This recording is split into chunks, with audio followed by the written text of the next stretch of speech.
Bonjour Vianney. Bonjour Jacques-Claude. Aujourd'hui, on va parler un peu comme si c'était mon chien. Mon chien, je lui donne de la nourriture à tous les jours, je lui donne de l'eau, je le fais prendre une marche pour lui donner son exercice. Un bonsaï, c'est un peu comme ça. Oui.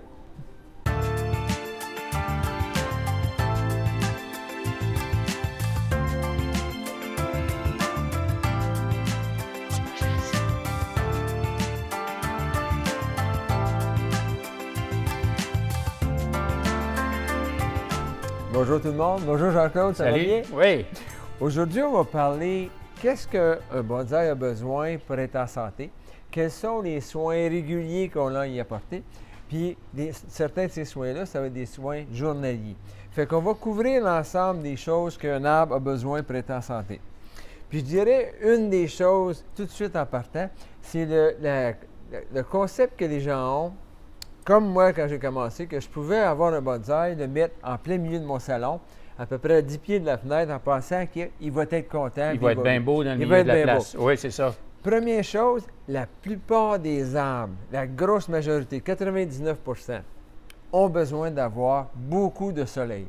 Quand on dit beaucoup de soleil, c'est pas juste une heure ou 2 heures de plein soleil. On parle souvent de 5, 6, 7 heures de plein soleil direct dans la journée. Oh, OK. C'est beaucoup ça. Même pour des arbres qui restent à l'intérieur. Oui, parce que les arbres qui restent à l'intérieur, c'est des arbres qui aiment mieux d'avoir le plein soleil que la petite lumière qu'ils ont l'hiver. Parce que l'hiver, la quantité de lumière à l'intérieur est très limitée. On a beau avoir une fenêtre orientée vers le sud, mais quand on regarde le nombre d'heures de soleil direct sur l'arbre, c'est limité. Donc, on veut absolument que même nos arbres qu'on garde à l'intérieur l'hiver, on les amène l'été vers le soleil. Okay. Par contre, on va les amener et on va les adapter au plein soleil graduellement. Oui, parce qu'il va y avoir un peu comme nous, quand on sort l'été, les premiers soleillements au printemps, on peut attraper les coups de soleil. Exactement. Oui, c'est ça. Puis eux autres, les coups de soleil, les feuilles tournent jaune, rouge et tombent. Donc, il y a une adaptation graduelle au soleil. L'autre chose que les arbres aiment beaucoup, c'est la circulation d'air. Dans la maison, il n'y a pas de vent. Dehors, il y a du vent. Ils adorent ça. Mm-hmm. Et aussi, qu'est-ce qu'il y a à l'extérieur qui est bien important? L'humidité. Tu sais, quand on dit qu'on garde des arbres dans nos maisons l'hiver, on n'a pas le choix quand c'est un tropical comme le bougainvillier ici. Il n'y a pas un taux d'humidité qui est vraiment bon. Mm-hmm. Les arbres aiment l'humidité qu'on a à l'extérieur. Comme lui, des fois, je le vaporise avec un pistolet. Ça l'aide beaucoup. Maintenant, quand l'arbre, on l'amène vers l'extérieur, comme il devrait être au plein soleil la majorité, quels sont les soins qu'on doit y apporter? Une des choses les plus importantes, c'est la terre à bonsaï, c'est une terre qui draine énormément.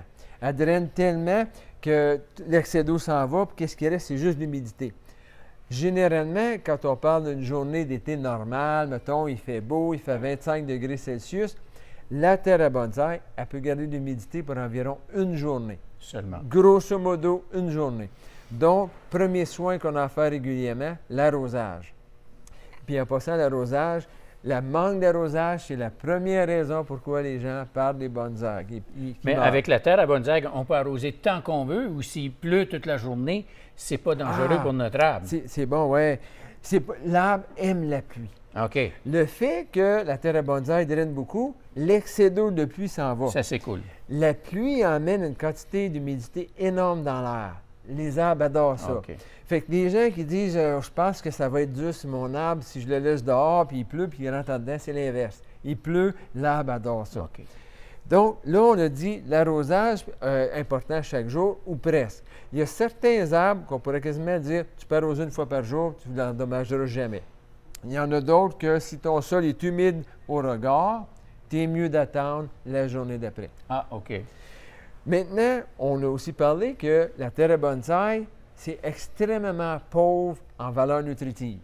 Extrêmement pauvre. En fait, il faut leur donner des engrais. C'est ça. Donc, il faut compenser. Il faut compenser, puis qu'est-ce qu'on fait? C'est qu'on va compenser soit par des engrais liquides organiques ou on va utiliser des fois des engrais chimiques. Grosse différence entre les deux. L'engrais chimique va être soluble dans l'eau. Les deux, tu le prépares dans un mélange d'eau que tu vas utiliser pour arroser l'arbre. C'est ça. L'engrais organique, un gros avantage, c'est que sa concentration d'azote, phosphore, potassium est basse, est légère. Donc, elle a très peu de chances, ou à peu près pas de chances de brûler les racines. Ah, OK. On peut utiliser la quantité recommandée d'engrais organiques mélangés avec de l'eau pour donner à l'arbre. À l'inverse, l'engrais chimique est très, très concentré. Et si on l'utilise tel qu'indiqué sur le pot, on va brûler des racines. Oh, Parce que l'engrais chimique qu'on achète, quand il donne la quantité, c'est pour des arbres qui vivent à l'extérieur dans la terre normale. ouais. Alors, il faut la couper. Il faut la diminuer d'à peu près 4 fois. Oh, 4 à seulement 5 fois. qu'un quart de son intensité. Oui, entre un quart et un cinquième. OK. En plus, il faut la mettre seulement quand le sol il est déjà humide. L'idée, c'est que Il ne si faut pas brûler une partie des racines par C'est ça. rapport aux autres parties. Exactement. Étant donné que le concentré d'engrais chimiques il est très fort, il peut brûler des racines s'ils sont secs. Donc, il faut s'assurer que le Moi, substrat est moi humide. qui est débutant, là, tu me convaincs déjà de travailler avec de l'engrais organique. Ça serait mon conseil pour les gens. Ah, OK. C'est plus simple à gérer. Ouais. Beaucoup Puis plus moins, simple. moins d'occasions d'erreur. Moins d'occasions d'erreur. OK. L'engrais chimique ne pardonne pas beaucoup. Par contre, oui, J'avais utilisé un engrais organique. Des fois, c'est à base de poisson. Si on en met à l'intérieur, il faut surveiller parce que ça peut être oui. un petit peu désagréable. Oui. Mais il y a d'autres engrais organiques qui n'ont pas de Oui, poisson c'est dedans. ça. Fait que- Il y en a qui sont faits à base de poissons, d'autres à base d'algues ou de plantes. D'accord. Définitivement, ceux à base d'émulsion de poissons, il y a une À centaine. l'intérieur, C'est à ça. éviter. OK.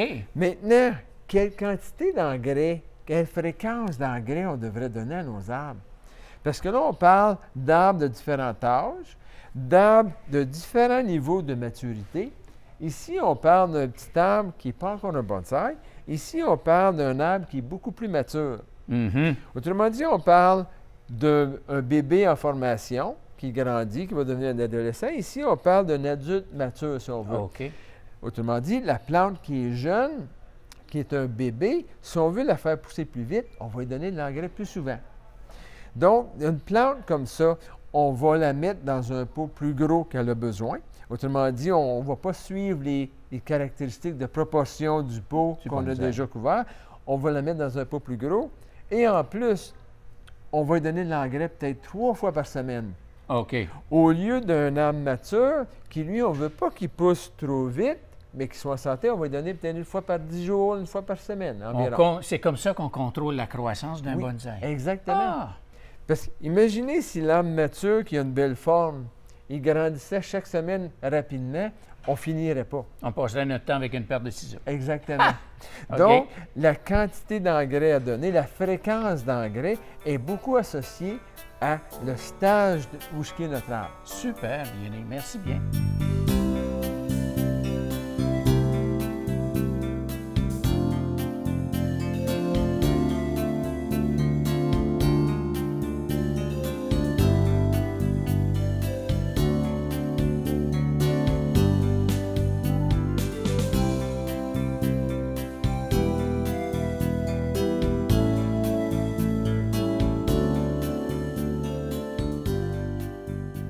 Maintenant, on va regarder quels sont les outils de base qu'on aurait besoin pour faire du bonsaï. Parce qu'il y en a quand même différents outils. On a vu qu'on préparait un pot tantôt. Durant la préparation du pot, on utilise un grillage de plastique. C'est plastifié, oui. C'est plastique qu'on peut trouver facilement à différents endroits. On utilise des ciseaux pour pouvoir couper ce plastique-là. Donc, ça, c'est un des outils de base. Dans les outils, on a aussi des différents types de ciseaux. Des ciseaux qui sont délicats pour se rendre loin dans l'arbre, couper des petites pousses. Des ciseaux plus forts qui pourraient couper des racines. Des racines aussi, OK. Comme exemple, le ciseau qui est long et pointu, on peut facilement l'insérer dans l'arbre et aller couper à des endroits qui sont durs à rejoindre autrement. C'est un ciseau qui coupe vraiment bien. Il faut toujours qu'il soit aiguisé. Il ne faut jamais écraser qu'est-ce qu'on coupe. Il faut vraiment qu'on ait une belle coupe. Le gros ciseau, lui, son rôle, ça serait de couper des racines ou des branches un petit peu plus grosses. Quand la branche, elle devient trop grosse pour une paire de ciseaux, là, on va avec une pince à coupe concave. Est-ce que les ciseaux qu'on a habituellement dans la cuisine peuvent faire l'affaire? Oui, c'est une bonne question. Quand j'ai commencé, c'est ça que j'ai utilisé. OK. Pour plusieurs années, j'utilisais des ciseaux de cuisine. OK. Les ciseaux Oui, robustes. là. des ciseaux robustes Oui. qui sont capables de couper. À mesure que j'apprenais, bien là, j'ai commencé à découvrir certains outils qui étaient utiles. Mais c'est une bonne question aussi parce que... J'ai remarqué, moi, quand j'ai eu cette paire de ciseaux-là, parce que je m'en suis ramassé une, les ciseaux de cuisine avaient tendance à glisser sur certaines branches, tandis que ça coupait Oui, assez franc. c'est Donc, ça. à un moment donné, tu dis, la qualité Il y a a une son différence, importance. Ouais. définitivement. Mais si on a à recommander à nos téléspectateurs les deux outils les plus indispensables dans le bonsaï, une pince à coupe concave et une pince coupe-fil. C'est les deux outils qu'on ne peut pas remplacer avec d'autres outils. On va montrer un peu à quoi ils servent. La pince à coupe concave, elle a beaucoup de pouvoir à faire une coupe très précise. Si on prend le bougainvillier ici, puis on regarde à un endroit qu'on veut faire une coupe dessus, comme ici, il y a une branche qu'on n'a pas besoin, je peux emmener la pince à coupe concave très près de l'endroit à couper. Elle a une force, puis aussi Une précision. une précision, elle a une force, puis elle est très aiguisée. Donc, on peut facilement faire des coupes de branches d'un quart de pouce avec celle-là. C'est un des outils les plus importants dans le bonsaï. L'autre outil qu'on dit qui est aussi très important, c'est le coupe-fil. Parce que dans le bonsaï, on sert beaucoup de différents fils. La forme de cet outil-là est arrondie. La raison pour laquelle elle est arrondie, c'est qu'on peut s'approcher de la branche pour couper le fil sans endommager la branche. Tu parles du fil d'aluminium que tu as montré. Oui, là. le fil OK. d'aluminium. Si on regarde ici, le bougainvillier qui a un fil, puis on montre un exemple de comment proche on peut se rendre. On peut coller la pince sur le tronc, Ça ne brisera pas l'écorce. ça ne brisera pas l'écorce, et on coupe le fil carrément à côté comme ça. Donc, ça nous permet de se rendre vraiment proche d'une branche ou du tronc sans l'abîmer. C'est un outil principal. J'ai déjà essayé des pinces des pinces de Oui, quincaillerie. des cutters d'électriciens, là. Ça ne fonctionne pas. On Ah, abîme la branche, donc c'est un outil clé, ça, définitivement. Dans la série d'outils qui est bien important, les fils d'aluminium. On a des fils d'aluminium qui ont jusqu'à 6 mm de grosseur et on a des fils d'aluminium qui partent de 1 mm. Petit fil pour ligaturer des très petites branches délicates, gros fil pour ligaturer des branches plus grosses. Plus grosse. Donc, le fil d'aluminium, il est clé. On choisit la grosseur du fil selon ce qu'on a besoin de faire. Exactement. OK. Est-ce qu'on peut doubler les fils quand c'est vraiment... On pourrait. On pourrait. OK. Oui. Si on a une branche qui est trop grosse pour le fil d'aluminium le plus gros, on peut doubler. Est-ce que ça reste longtemps sur l'arbre, ces fils-là? Ah, bonne question. Ça va, oui, dans certains cas. Ça dépend du type d'arbre. Le bougainvillier, il peut prendre, une fois que tu fais la ligature, il peut prendre la branche que tu vas plier, pourrait rester là environ 2 à 3 mois. D'un autre côté, à l'inverse, tu as le genévrier, c'est un bois mou. Lui, il faudrait que tu laisses ton fil environ un été, une année, une saison OK. complète. OK. Donc, ça varie. Plus le bois est mou, plus ça prend du temps à prendre sa position. OK. Parce qu'il y a un petit spring dedans, si tu veux, la branche veut revenir à sa position normale. On utilise aussi comme outil, qu'est-ce qu'on appelle souvent un chopstick, qui est une petite baguette, pour insérer le sol, le terre à bonsaï, pour l'insérer entre les racines. Pas dispendieux, on va au restaurant, des fois, on a des baguettes, on les garde. Il s'agit juste d'arranger le bout, mais on a besoin de ça. Des fois aussi, en fait, pas juste des fois, on peut utiliser des pinces normales, mais il existe des pinces à fil. Ces pinces-là sont plus rondes que des pinces normales, mais nous permettent d'accrocher, d'ancrer le fil. Quand on installe le fil pour ancrer l'arbre, on tire et on tourne. Ça, c'est les pins saphirs avec lesquels on fait ça. Vianney, je suis à peu près certain que des outils, tu pourrais nous en montrer une quinzaine, une vingtaine. Plus on avance, plus on s'en ramasse d'autres pour travailler. Oui, Mais on a vu les essentiels. exactement. Ça, c'est vraiment les essentiels. Super! Maintenant, on va regarder à un arbre qu'on a besoin. On sait que le bonsaï, c'est un arbre qui continue à pousser. On a beau dire, OK, on aime beaucoup le résultat d'un arbre mature. On ne peut pas dire à notre arbre, il faut arrêter de pousser parce qu'on aime la forme que tu On as. prend une photo et on dit reste là, bouge plus. C'est ça. Contrairement à d'autres formes d'art, comme la peinture, comme la photographie, le bonsaï, c'est une forme d'art qui est vivante, donc qui est en évolution constante. Ici, on a un homme de Chine. L'homme de Chine, comme son nom l'indique, c'est un arbre qui est originaire de Chine. Il y a une feuille, une très, très, très petite feuille qui fait que c'est idéal comme proportion pour faire du bonsaï. Si on regarde cette feuille-là par rapport à la feuille de l'homme d'Amérique, D'Amérique est beaucoup plus petite. c'est ça, on parle de 10 fois plus petit. Donc, c'est une feuille qui est une grosseur appropriée pour avoir un arbre qui a de la mature puis que ça donne une belle illusion d'âge. L'homme chinois, c'est un arbre qu'il faut traiter d'une façon très spéciale l'hiver. C'est un arbre qui a besoin d'une période de dormance, mais il ne peut pas aller en bas d'environ -2. Ah, OK. Donc, comment on fait pour faire qu'est-ce qu'on fait avec l'hiver?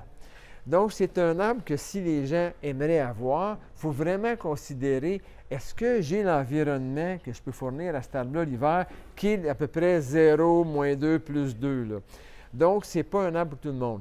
Par contre, il y a des hommes chinois qui sont des semi-tropicaux.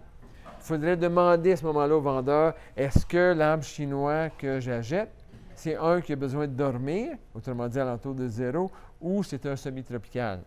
Que je peux garder à l'intérieur normalement. Exactement. Maintenant, les téléspectateurs ont sûrement remarqué que l'arbre a besoin d'une bonne coupe de cheveux. Il faut passer chez la coiffeuse. Hein? Il faut passer sa coiffeuse. Il y a 3 semaines, on a parlé d'engrais tantôt, il y a 3 semaines, l'arbre était en forme. Autrement dit, les couches de feuillage étaient toutes visibles. Donc, on voit que dans une période de 3 semaines seulement, on peut avoir des pousses de facilement 6, 8, 10 pouces en 3 semaines. Fait que tantôt, on parlait d'engrais. Comment donner d'engrais, la fréquence. Tu ne veux pas en donner trop à celui-là. Exactement. Ouais. Si j'en donne 2 fois par semaine, il va pousser tellement vite qu'il faudrait qu'à chaque semaine, j'ai une taille. Ça prend quelqu'un qui est à la retraite pour s'en occuper. Oui, ça prend quelqu'un à la retraite. Donc, l'arbre, dans le moment, a besoin d'une bonne coupe de cheveux, puis on va travailler à couper les cheveux, pas les cheveux, mais on va couper, si on veut, toutes ces pousses-là de trop, et on va y redonner sa forme originale. OK, j'ai hâte de voir. En même On fait temps, ça là. on va commencer, oui. OK. En même temps, on commence. Puis l'outil que j'aime le plus, étant donné que les pouces sont tendres, c'est la paire de ciseaux délicate. Puis l'idée, c'est de regarder où sont mes couches de feuillage Pour se rappeler où pour est-ce se qu'il dit. rappeler OK. où couper. Puis quand Parce je que- déplace les choses ici, je vois qu'il y a une couche de feuillage ici. Puis maintenant que je sais où est ma couche de feuillage, je peux commencer à tailler, à l'insérer ici.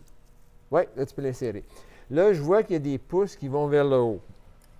J'insère avec ici. Je me garde 2 feuilles sur la pousse. Je veux garder mes doigts aussi. Je veux garder tes doigts intacts aussi. Là, la façon que j'y vais, c'est je garde 2-3 feuilles, excepté aux endroits que 2-3 feuilles quand les pouces vont vers le haut. Quand les pouces vont vers l'extérieur, je vais couper selon est-ce que j'ai besoin que ma branche continue à allonger.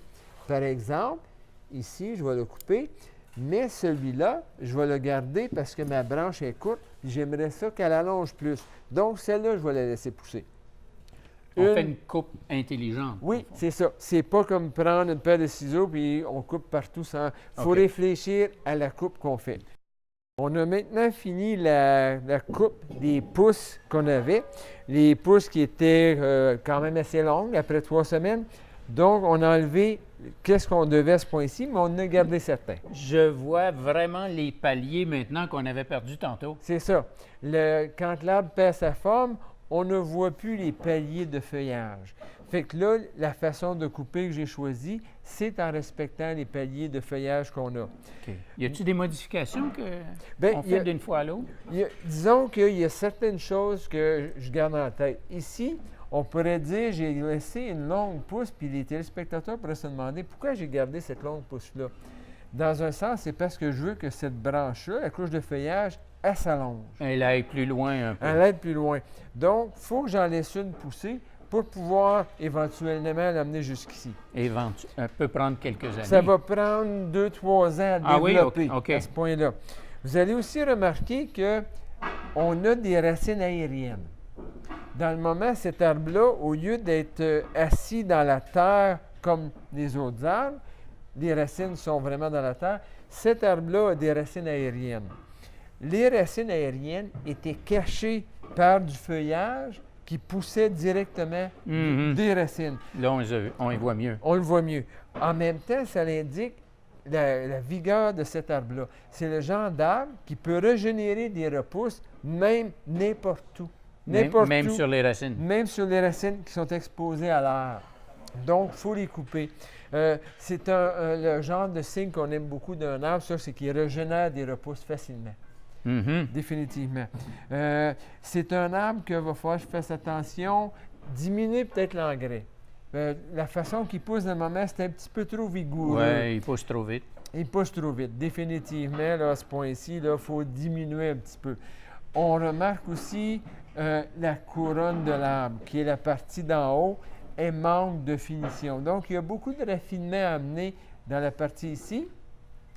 Et il manque de branches arrière ici. Donc, je garde une pousse en arrière que je vais laisser aller. Je ne sais pas si on la voit comme il faut, mais la pousse qu'il y a ici, je vais la laisser pousser pour qu'elle devienne assez solide, pour la ligaturer, parce que j'ai un trou ici où je n'ai pas de couche de feuillage. Oh, OK. Donc, fait que c'est un envoi continuel de progression au fur et à mesure, les années, un après l'autre, pour finir par arriver à ce que tu as en tête. Oui, c'est ça. C'est pas instantané.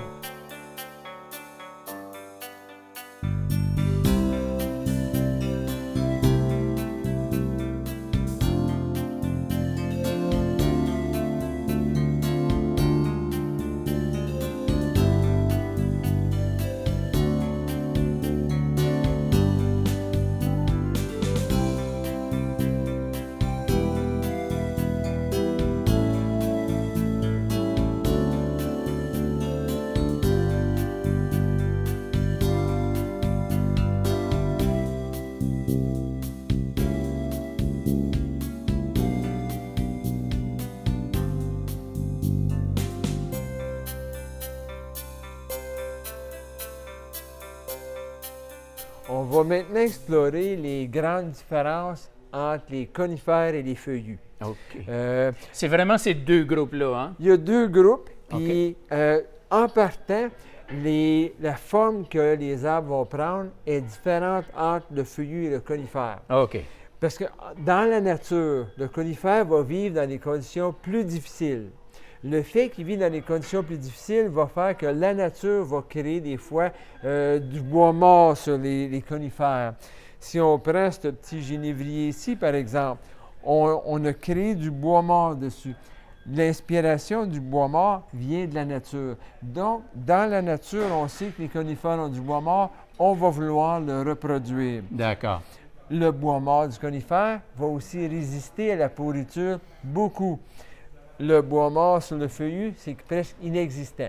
On le voit sur certains arbres. Ça pourrit vite. Ça pourrit trop vite. En même temps, le conifère, étant donné qu'il vit dans des conditions de développement difficiles dans la nature, il va souvent avoir les branches qui vont vers le bas. Donc, on va se permettre avec un conifère, quand on le forme, de lui donner un aspect très vieux. Donc, au lieu d'avoir des branches jeunes, on va les amener vraiment vers le bas, donner un aspect qui est très vieillot. OK. Le feuillu, lui, on a deux choix possibles. On peut donner un aspect jeune, avec des branches vers le haut, ou un aspect vieux, mais jamais plus bas que l'horizontale. OK. Donc, on Ouais, va... c'est vrai que les Ouais. feuilles, Oui, dans la nature, les branches restent à l'horizontale au plus... quand ils sont vieilles. Oui, d'accord. C'est une des différences majeures. OK. En termes de culture aussi, le conifère, généralement, va aimer avoir un peu plus de un substrat, la terre à bonsaï, qui va sécher un petit peu plus vite que le feuillu. Il va transpirer moins, il va évaporer moins d'eau, moins de transpiration par le feuillage que le feuillu.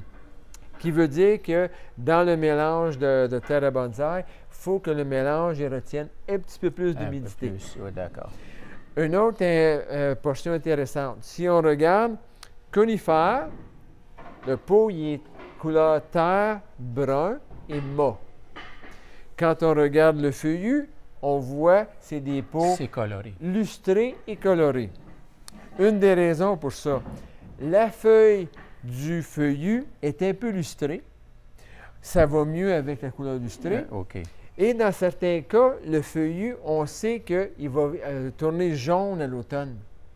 Donc, on va prendre un pot, des fois, qui va complémenter la couleur de l'automne du feuillage. OK. Puis j'imagine le bougainvillier avec la fleur dessus ou les plantes Exactement. qui sont fleuries. Exactement. Une des choses importantes sur les feuillus, il existe des feuillus à belles fleurs, comme le bougainvillier. Souvent, on va combiner la couleur du pot avec la couleur Avec de la la fleur quand elle est à son maximum. Vianney, je te remercie beaucoup. Bien, C'était ça pas m'a fait mal plaisir. intéressant aujourd'hui. Je veux dire au revoir aux téléspectateurs, puis on se revoit la prochaine fois. Ben oui.